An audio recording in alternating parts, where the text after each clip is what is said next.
വരും ദിവസങ്ങളിൽ സംസ്ഥാനത്ത് ചൂട് വർദ്ധിക്കുമെന്ന് കാലാവസ്ഥാ നിരീക്ഷണ കേന്ദ്രം. അതേസമയം ഒറ്റപ്പെട്ട ഇടങ്ങളിൽ ശക്തമായ മഴയ്ക്കും സാധ്യതയുണ്ട് എന്നാണ് പ്രവചനം.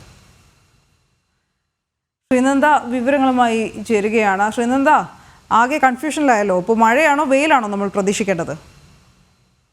വേനൽക്കാലമാണ്, തീർച്ചയായും ചൂട് ഇനിയും വർദ്ധിക്കാനുള്ള സാധ്യതയുണ്ടെന്നുള്ള പ്രവചനമുണ്ട്. UV വികിരണ തോതൊക്കെ വലിയ രീതിയിൽ വർദ്ധിച്ചിരുന്നു ചിലയിടങ്ങളിലെങ്കിലും. അതിൻ്റെ ഫലമായിട്ട് കഴിഞ്ഞ ദിവസങ്ങളിൽ റെഡ് അലേർട്ട് നമ്മൾ കാണുന്നതാണ്. പക്ഷേ വേനൽ മഴ ഇടയ്ക്കിടയ്ക്ക് പ്രതീക്ഷിക്കുകയും ചെയ്യുന്നുണ്ട്. ശ്രീനന്ദ, എന്തൊക്കെയാണ് പ്രവചനം?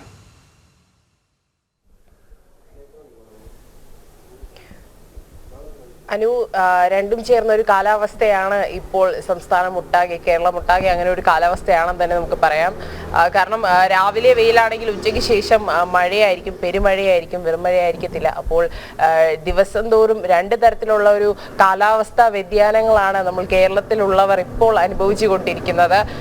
ഇന്നിപ്പോൾ 12 ജില്ലകളിലാണ് UV റേഡിയേഷൻസ്, അൾട്രാവയലറ്റ് റേഡിയേഷൻസ് കൂടുതലാകും എന്നുള്ളൊരു സാധ്യത അല്ലെങ്കിൽ പ്രവചനം നൽകിയിരിക്കുന്നത്.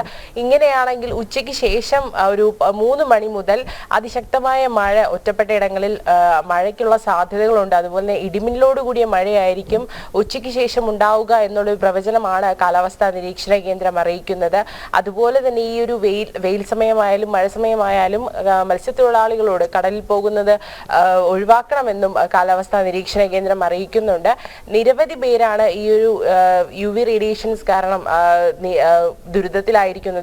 രാവിലെ 11 മണി വരെ പുറത്ത്, 11 മണി മുതൽ ഒരു ഉച്ച 3 മണി വരെ പുറത്തിറങ്ങരുത് എന്നൊരു മുന്നറിയിപ്പ് കൂടി നൽകുന്നുണ്ട്. ഇപ്പോഴും രാവിലെ 9 മണിയോട് അടുക്കുന്നതേ ഉള്ളൂ. എന്നാലും ചൂടിന് യാതൊരുവിധ കുറവുമില്ല. അതിശക്തമായ ചൂട് തന്നെയാണ് പുറത്തിറങ്ങുമ്പോൾ ഉണ്ടാകുന്നത്. വെയിലിന് യാതൊരുവിധ ഇതുമില്ല.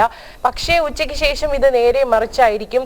ഇന്നലെ നമ്മൾ കണ്ടതാണ്, രാവിലെ നല്ല ചൂടായിരുന്നു. പക്ഷെ ഉച്ചയ്ക്ക് ശേഷം ഒരു 3 മണി മുതൽ അതിതീവ്ര മഴയായിരുന്നു. 3 മണിക്കൂർ കർശന അലേർട്ടുകളാണ് ഇന്നലെ കാലാവസ്ഥാ നിരീക്ഷണ കേന്ദ്രം നൽകിയിരുന്നത്. അതുപോലെ തന്നെ 3 മണി മുതൽ 6 മണി വരെയുള്ള സമയങ്ങളിൽ ഇടിമിന്നലോട് കൂടിയ മഴയാണ് ഇന്നലെ ഉണ്ടായത്. ഇന്നും സമാന കാലാവസ്ഥ തന്നെ തുടരുമെന്നാണ് നിരീക്ഷണ കേന്ദ്രം നൽകിയിരിക്കുന്ന വിവരം എന്ന് പറയുന്നത്. അതുകൊണ്ട് തന്നെ ജനങ്ങളോട് ജാഗ്രത പാലിക്കണമെന്നും മത്സ്യത്തൊഴിലാളികൾ കടലിൽ പോകുന്ന ഒഴിവാക്കണമെന്നുമാണ് കാലാവസ്ഥാ നിരീക്ഷണ കേന്ദ്രം ഇപ്പോൾ വ്യക്തമാക്കുന്നത് എന്ന് പറയുന്നത്.